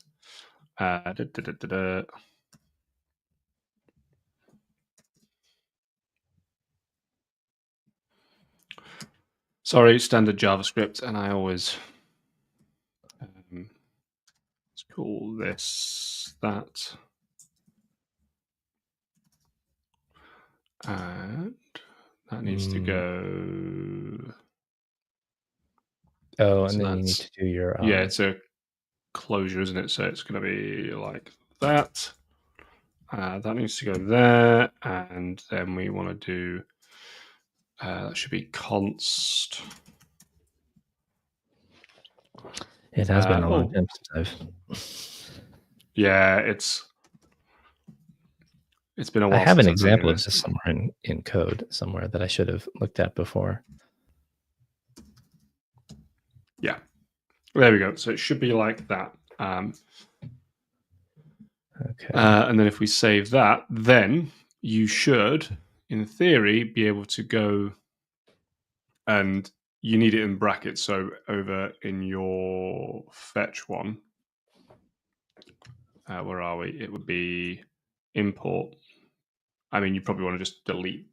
So it'd be remove that, and then it'd be retrieve API. Oh, right. Okay. I think it's that.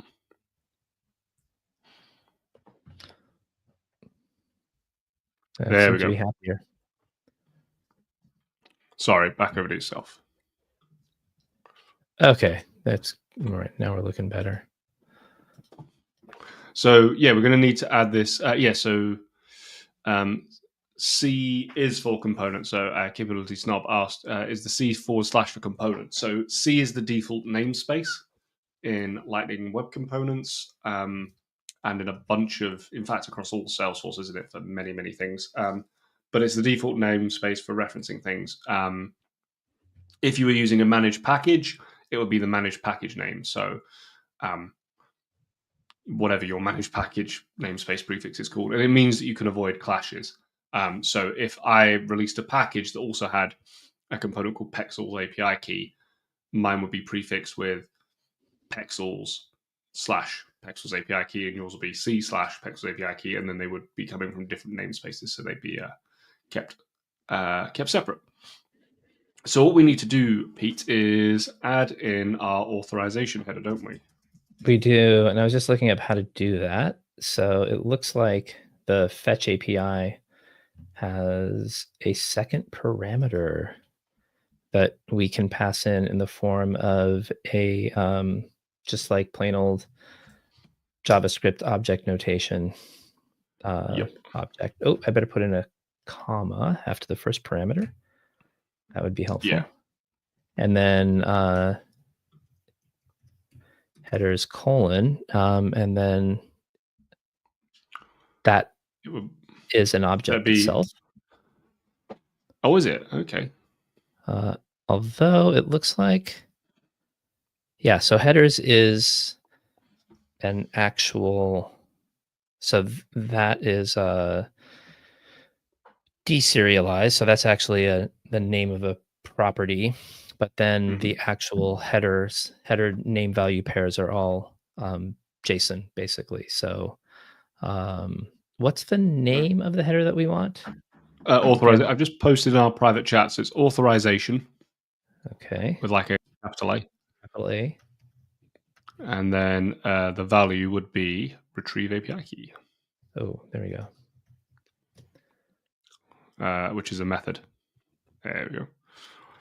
So that should work. So I just saved it. So hopefully it's. So what I'm going to do, Pete, are you okay to close the Pexels API key? Yes, I will do that right now. And I will put in the actual API key. And sorry, everyone, that we're being so secret squirrel about it, but I don't want to get told off by Pexels for sharing an API key and people rinsing it on the internet, because people are like that. Yeah. This is why we can't have nice things. All right. So that should work now. So should we try adding this onto our... I'm going to edit our home page a second. Yeah, and actually, I'm not logged into that org, but I might be able to. Give me a second. Do you want to, the other thing I was going to ask, Pete, is do you want to edit the... You need to make the component visible. Oh, yes. Thank you. Get that. Is exposed to true. And do we have to specify its usage? Yes. If you have a look in the other one, it says on it. Yep. The display image one. Here we go.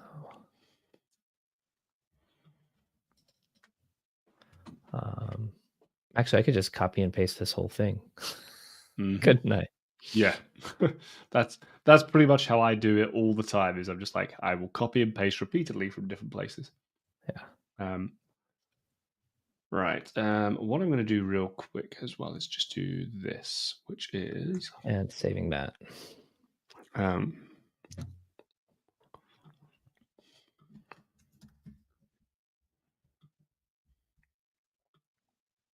That's an interesting thought. It feels like, the idea that if an IDE could mask secrets, it feels like that's almost more of like a demo feature. So I think it would help a lot of developers that do demos. I'm not sure. Does it really help in like real life? Um, I mean, in real life, sort of, you try and hide everything away from certain people, but Yeah, yeah, I'm not sure in real life, but yeah, for definitely there should be a. I mean, if there was a demo mode that allowed us to do that, would be awesome. that would be cool. Um, Is it common use for LWC to implement a larger third-party API? Say more about that capability, Snob. Do you mean like would you use an LWC to kind of write your own library, or are you talking about creating the library for a third-party API that's surfaced to JavaScript? So I'm not exactly sure which of those you're asking, or if something else, it'd be great if you could clarify, and we'll try and answer that. Um, would you wrap this API call, for example? Um, well, I think oh, that I goes see. back to what Paul and I were talking about as far as do you call directly from JavaScript or do you make the call from Apex? Um, I don't know that necessarily. I mean, in the end, when you're making a REST API call, you're always wrapping it in some kind of uh, uh, code-based surface area. So if it was something that was only going to live in the front end, I think it's a perfectly valid option to go the direction of implementing a library and in JavaScript and LWC. If you implemented it as a plain old JavaScript module, you wouldn't have to implement it as LWC. You could simply import it as a static resource and then use it that way, which I would Mm. argue would be, if you were going that route, that would probably be a preferable approach to use rather than having a whole LWC just because of the optimizations that come along with static resources. Um, Alternatively, if it's something that you want to pass through Apex, then I think the implementation you would do would be in Apex. Hopefully that answers your question. Uh, Maybe that was the thing, just about whether to do it as LWC or whether to do it as a static resource. Um, I think if it was like just a single method, I might try to do it as an LWC. But if it was a larger library with a fairly large surface area, it would be a static resource. So, um, yeah, and just as an aside, there is Pexels has a JavaScript package that you can use. It's available from npm, and what we might do is at some point just kind of whack that in and see if that works to help us out there. Yeah. Just to kind of give it a go and show you how that loads up. Are you authenticated to this Scratch org? I don't I think you are can because be you in don't. a moment, and I'd have to change because right now I'm displaying just Well, this you app don't have screen. credentials for this Scratch org because I created it this Oh morning. no, there's a new Scratch org. Yeah, I've got the Yeah. credentials to the old org. So why don't I stop presenting, and then why don't you Um, bring it up and show the audience what it looks like well, this is where we get into our fun debug time. as usual. As usual, we have done something and it hasn't worked. So let me just refresh the page. So I've turned on Lightning Components debug mode as well. And the Apex version still works nicely. This very handsome gentleman here, but we are getting some errors. Bum, bum, That's exciting. bum. Oops. So what we're getting is refuse to connect to api.pexels.com slash blah, blah, blah, blah, blah, blah, blah, because it violates the following CSP directive. And that was something I was thinking Okay. about earlier, but totally forgot as we were writing it was content security policy. So weirdly, if I look at the trusted URLs though, in here we have images.pexels. We don't have api.pexels.com, do we? I'm doing the wrong thing because I'm a fool of a man. Right, let me remove that. Can I do star? think it'll work. Yeah, that will work. I should probably then add Well, back it in looks like it'll work. yeah. It says it somewhere. All right, let's try this again. Okay, so we still have encore and encore in the promise. Syntax error. Unexpected token. Ooh, it's not valid JSON. So, Oh, interesting. uh, So do we yeah. have to parse it somehow, or? So what I was going to suggest we do is we've got two things we can try and do here. Number one is we can try and oh no. Oh, we're all right. I've got the API key open on my screen at the moment. I've just realised, thankfully, I'm not sharing the full window, full desktop. Otherwise, you'd have seen it all. All that effort we went to hide the damn API key, and then some idiot was just like, "I'm just going to show my entire screen and what it looks like." I I did All it by right, accident anyway, so. But you'll all just right. blank that out during the right? So Oh, did you actually show it?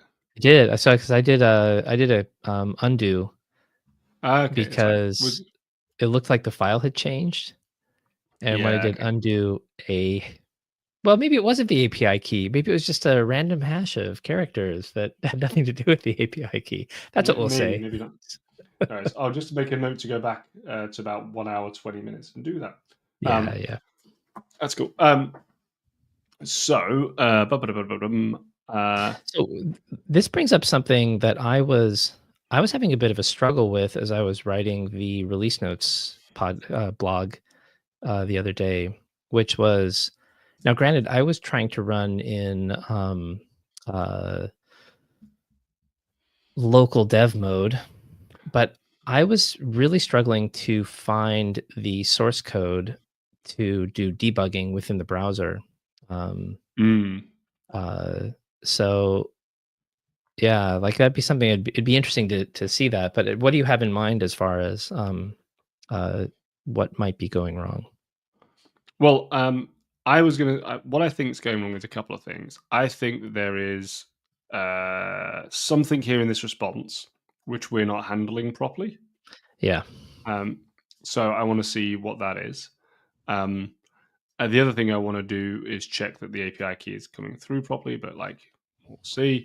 Um, and then the other thing I was going to say is I was going to say we try and use local dev um, to see if that makes this any quicker. So I'm just going to try running it. So SF Lightning Dev and then the name of the app. The name of the app we are using is, I think, just the sales app, isn't it? It's imaged underscore display. I created a custom app and I knew that I'd done that for not just no reason at all, but for some clever reasons. Image underscore display. So let me just try doing SF run. Sorry, what was it? SF run. SF Lightning Dev. Dev image display.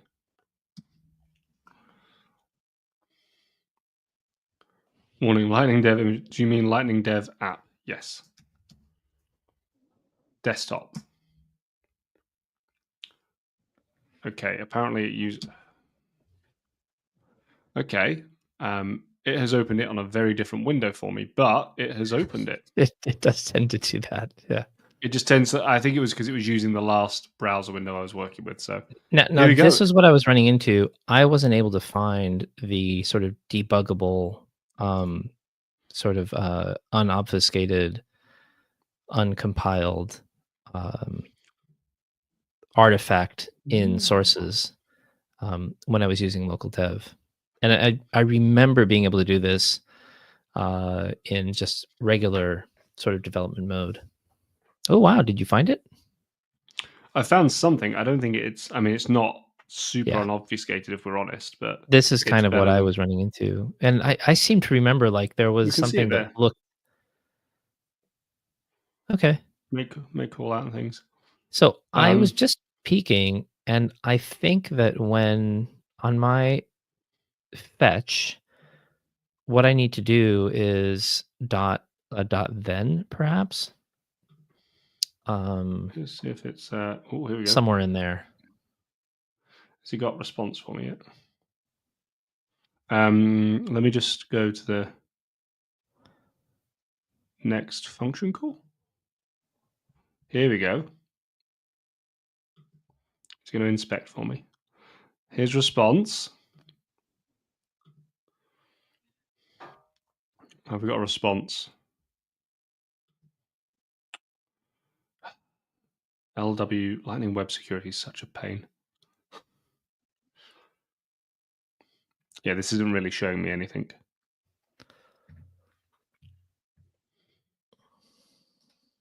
Because what I'm getting here is response is a proxy object. Mm-hmm.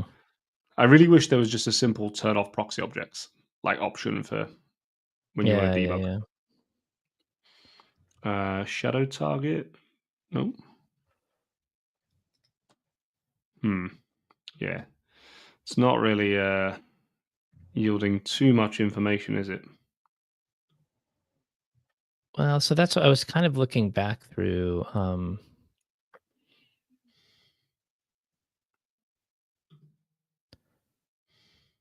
Like, what do I do with?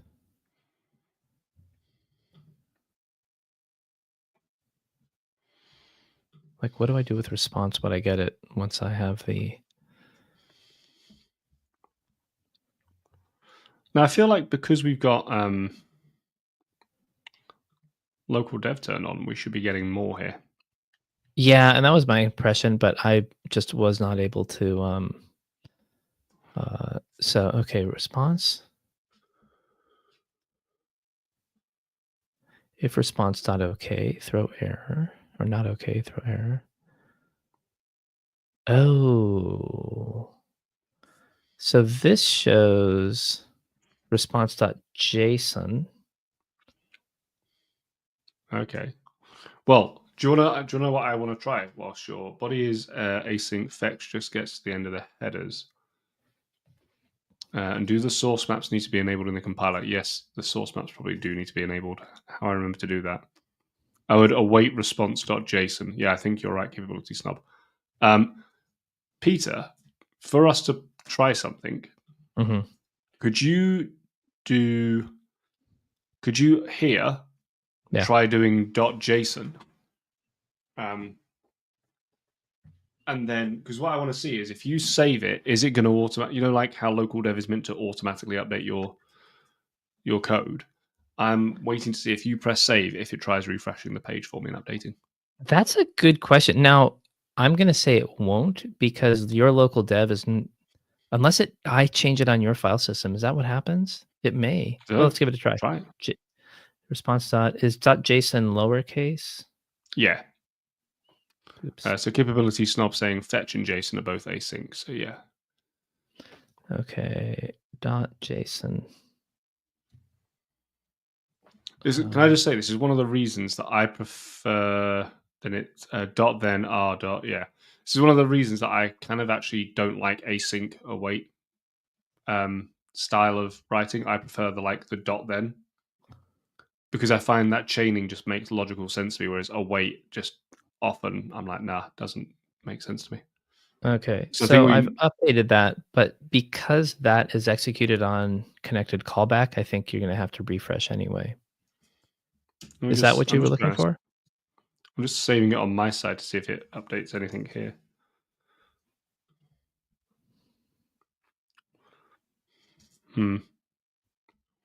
Yeah, and it doesn't really seem to do anything on the save, annoyingly. Let me just refresh here and see. Yeah, it might be, as you say, because it's connected callback, it might be doing something.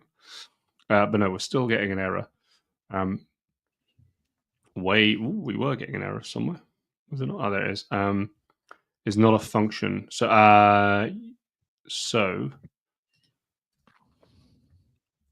.json is not a function. Type error fetch .json. It's not a function. I think this is where we need it to be async as well.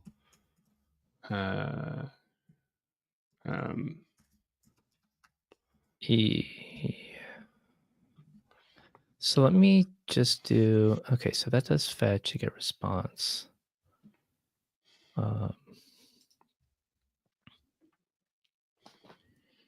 Okay. So response equals await. Yes, I think, yeah. And then what we want to do down here is do var or let. Make you. I'll update that one as well. Going back a few years. Yeah. Let JSON equal. Body. Do you want to call it response JSON. JSON body? Okay. Yeah. Cool. And then so that should be the JSON document. There we go. It's just that, isn't it? Okay. I'm really quite upset if the local dev isn't doing anything, because I think though because it's on connected callback, I wouldn't expect anything anyway. Still erroring. Object is not valid JSON. Well, that's always good. Let me do. Let's just.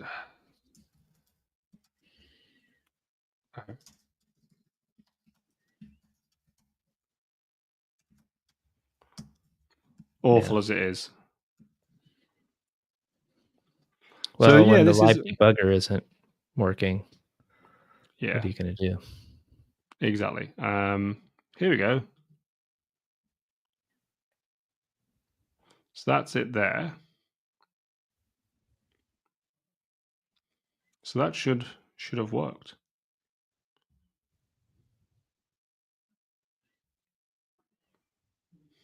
1 minute. Look, there's the error. Oh, that's a different error. Uncaught in promise. Syntax error. Object is not a valid JSON in. We're parsing it twice. Because we have JSON.parse. Good spot. Thank you. Snob. See, I'm glad we have you join the stream this week. This is what we need. Pete and I need people to come and keep us on track. There we go. Cool. Ha-ha. Pictures are displaying. Look at us go. Look at us go. Proof positive. Cool. Yeah. JavaScript skills, very rusty. Yes. Proof positive. You and I need work. The other thing that I was just going to quickly look at was to see here. So, I'm going to do something here. Let's just go rogue. So one of the things we've just done. So before I do my stupidity, let's just go back to this. So what we're seeing here is 2 different ways of doing it. And this is actually what I expected to happen. So let me just refresh the page again and just watch this a second and see what you notice. The right loads quicker ever so slightly than the left in terms of responding with that API response. In that case, much quicker. And that's because it's doing those jumps. Jump via Apex. What I was going to suggest we could do is try doing something like, so this dot start equals, is it time dot now? Date time. How do you get now in JavaScript? Oh, I'm so rusty with remembering some of the things. Get now. Don't you just do if I thought date dot now. Date dot now is number of milliseconds. That's what I want. Yeah, that's thanks capability some. I was thinking like if you just did new date, it would give you the current. Yeah. Cool. So what I was going to do is do that, and then when we get back here is do stop. Actually, let's do console.log.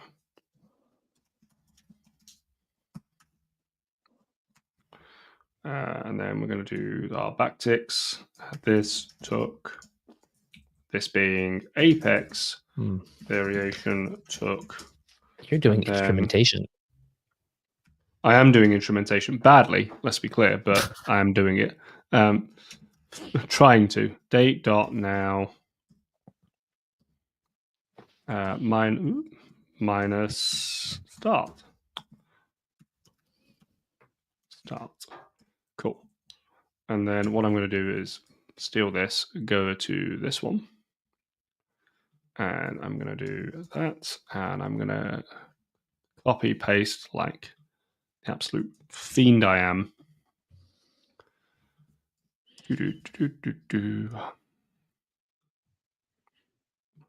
Terrible code, this, kids, but it's going to help us. So the very first thing that happens when either of these things connects is it does this little dropout.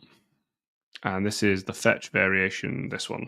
Otherwise, we're going to get the same string put out twice, which is going to be of no use in actually telling anything apart. Cool. So if I now rerun this,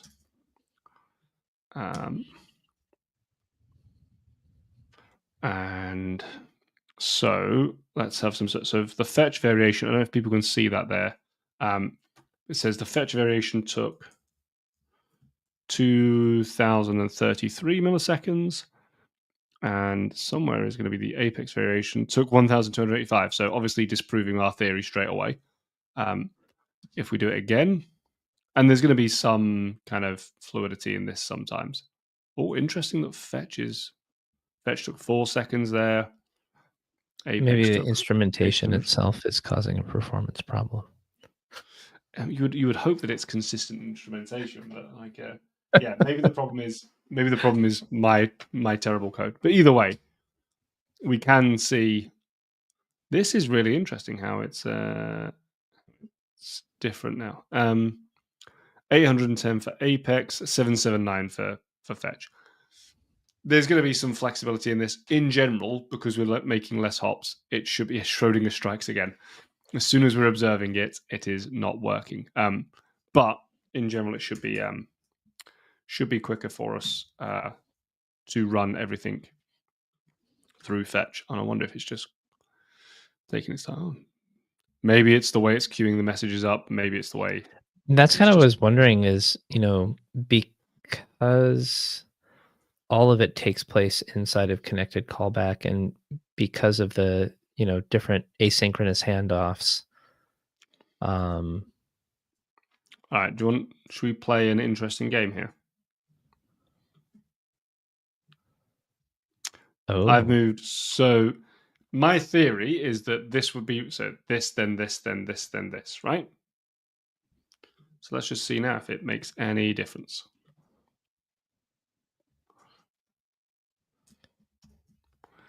So I think Apex variation 591343. Good question, capability snob. Does the 555 and 434? Yeah. So the network tab here, does this reveal anything interesting? Oi. Probably. But we need to record as we go. So let's just reload this page and see what happens. Is there... I mean, that must have recorded. Oh.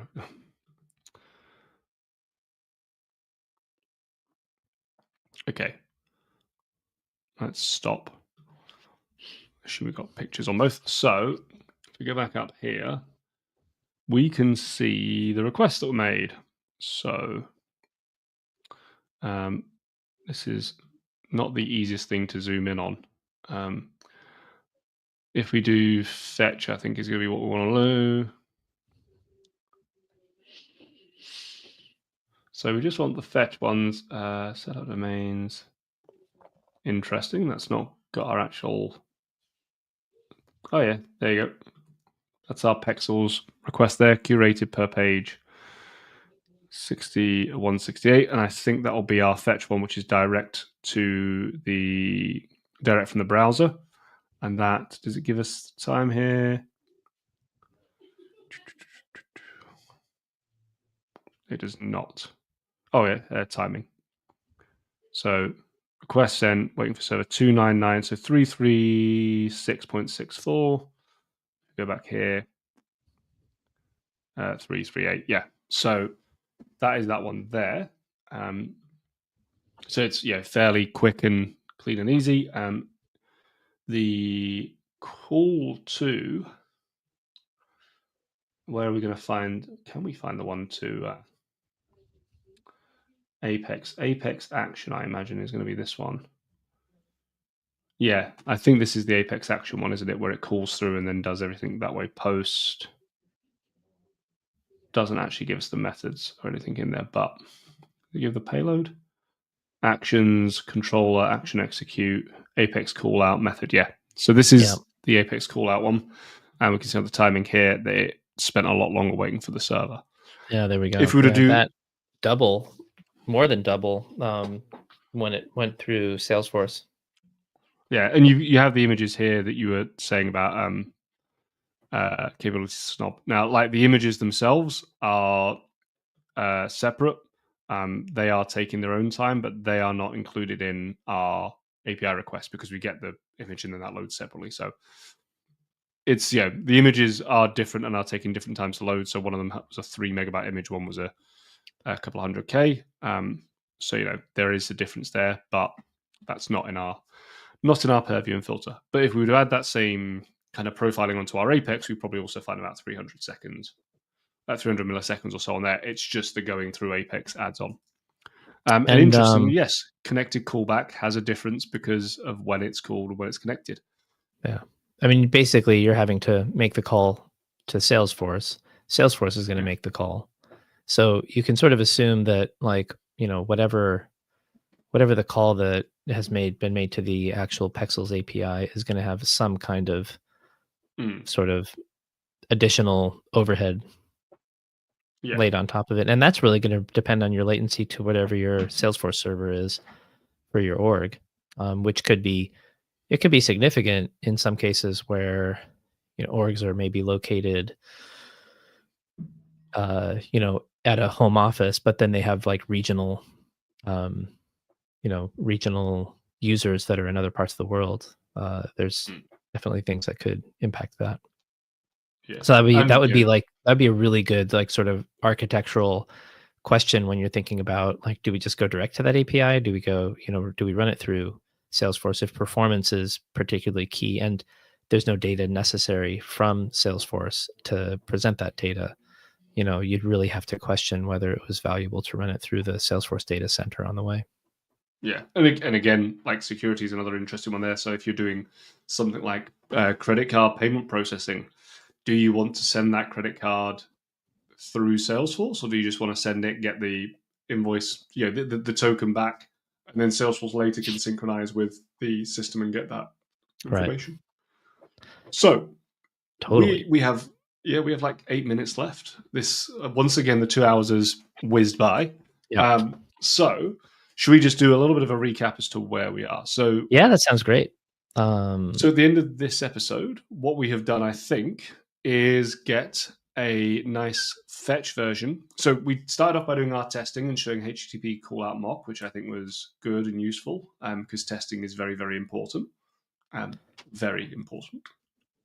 Probably the most important thing. And we discussed the different ways you could do that and discussed some kind of nuances around that. We then jumped over and started recreating this as a fetch example and started looking through the fetch API and how that works. We blundered our way around promises for a minute, just kind of bringing our brains back up to speed. Have you ever read the You Don't Know JS series? Oh, is that Getify? Is that his? Yeah, series? It's him. I think. Yeah, I think it's Getify. Yeah, I can't remember his name, but I've not followed the whole thing, but I've read the online book and Kyle bits of Simpson. It anyway. Kyle Simpson. Yeah, I think that's the guy I want to. Yeah, so there's You Don't Know JS, not You Don't Node JS. You Don't Know JS. Very good deep dive set of books that I read occasionally, and then I go, I really don't know JavaScript, and then walk away from. But yeah, so we did that. We then went through, bundled our way around promises. We looked at having service modules and how we make them. Service and it might just be good to just pause really quickly. like we never wrote the word promise, right? But Yes. the fetch API packages the promise uh, API in what's meant to be a more usable, more declarative way. So if somebody's watching Yeah. this and wondering what's the promises thing that you're talking about, fetch uses promises underneath what it's how it's implemented. Yeah. Definitely a good additional point there. So we did that. We tried to hide our API key, and we will It go back and failed. blow that back in. Failed miserably. But no, we did. But it's what we did was show a good way of actually kind of obfuscating and hiding that away, so it could that API key could be used in many places making those requests, or if Yeah. we were getting that. One of the things to think about, or I think people should think about with components, is we now have a reusable image component that we can drop on anywhere. Hmm. But we could also extract the API request as well as the API key into a module to be reusable itself. So we could say that. Absolutely. The other thing we could do, which is interesting that's popped into my head, and not necessarily saying it's a good idea, but we could take that API key and if we wanted to store it securely, put that into a custom setting that's protected or Uh-huh. something in Salesforce, Yep. and then have the wire method return that so that there is a little bit of overhead at the start on that, Mhm. but it's still more secure than just having it in there. And by using Um, Wire, you're also caching it locally, so, that should be just like a one-time cost. yeah, we might that might be something to play with next. So maybe next episode then. And so that kind of wrapped up where we are, and we got things working, and it all looks good. So I think next episode, I have two things I'd like to look at. Local dev, we also tried, by the way. So we got that set up. It didn't really do much because we're doing connected callback, but we at least got it connecting and loading, which is, I feel like 90% of the battle sometimes. Yeah. So yeah, so that I was at and I least think, running. like, a change that might have worked better to show would be, like, setting some CSS properties on the card that we were using, Yeah, for or just instance. even on the. In fact, I've still got it connected now. Let me just see if I'll tell you what I'm going to do. Let's. Do we have time to run over by like 2-3 minutes for just to see if local dev works for us? Yeah, I think so. So, I can manage that. um, and then we can talk about next time. So Peter, what I would like you to do. So I'm asking Peter to do this because I want to test two things. So number one, Peter, we have this wonderful fetch and apex thing here, which Yep. is great. I'm going to edit this page. I'm going to click the correct button to do so. I'm going to remove these rich text things. Could you make this a card? I think it already is a card, perhaps. It already is a card, yeah, so Could you add a title to our card? On the fetch one is the word fetch, and on the apex one is the word apex. But and you just don't want hit. this, like, plain text, like, just sitting up there, like, Yeah, the title. standard, because if they're lightning cards, there's a title. Mhm. Oh, There's okay. a title slot. Um, so yeah, Uh, LWC card. So what we're about here, lightning card. Space There title. Oh, is there it is. I a see it. Yep. slot. Yeah, Equals fetch. Okay. cool. And then let me just have saved that. I've activated it. Go back. So in a second, oh, fetch has already come up. All When right. So Peter let me see. presses, I did that while you did have it. I hit save too quickly. So let me go and find the HTML for just the plain old display image yeah. and see if we So can I'm make the not same touching the keyboard. I'm not refreshing the page. People, you can see my hands. title equals, and this one is Apex. Oh, look at that. It popped up. It worked.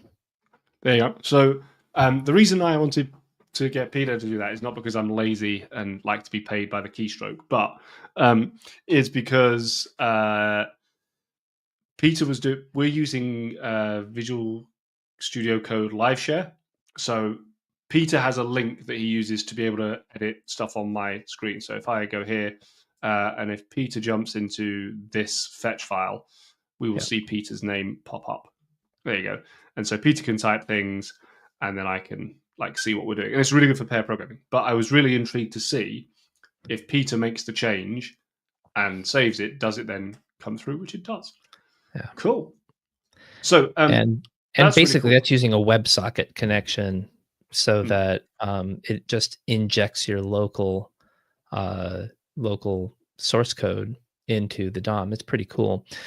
Read up on it Yeah. though, because there are very specific limitations. Like I couldn't go and add a new like API annotated property to my LWC and have it work. That would need to be committed via deploy Ah, before that would actually work. So there's very specific things that are very much DOM focused. I think once the component is yeah. mounted into the DOM, that are modifiable. But anything that kind of needs to be delivered with the component definition, things like API based stuff, those need to be pushed before and then refreshed from the server.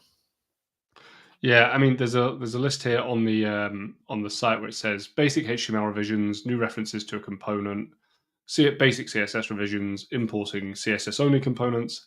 It says JavaScript changes in component methods that don't affect the component's public API. So I think internal logic should be okay as long as it's Yep. not an at API method.